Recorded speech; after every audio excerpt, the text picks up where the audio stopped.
खिलल बा रूप गुलाब के जैसन कि देखनी चेहरा न कबहू ऐसन। तोर मुस्कान हमरे दिल में समाइल बा, आसमान से लागेला धरती पर जैसे चांद आइल बा।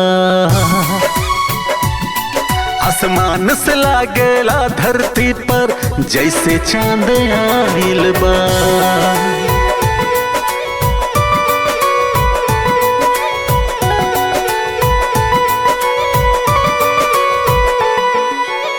नीक लागे तोहारा पर धानी रंग सड़िया,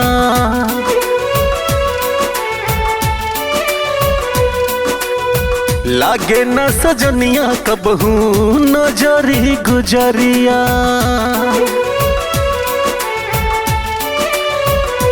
हो नीक लागे तोहारा पर धानी रंग सड़िया, लागे न सजनिया कबहू नजरी गुजरिया।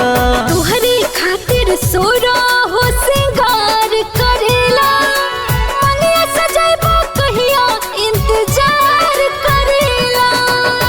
गजरा तोहार हमरा मनवा के भाइल बा, मनवा के भाइल बा।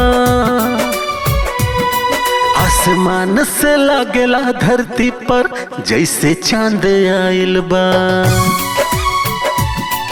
आसमान से लागेला धरती पर जैसे चांद आइल बा।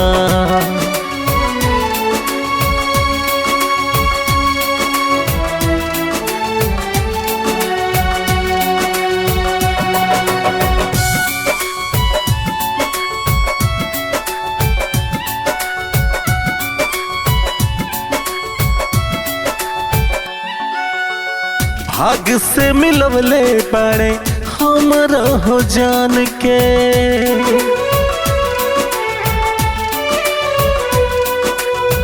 एहसान बाटे हम पे ओह भगवान के।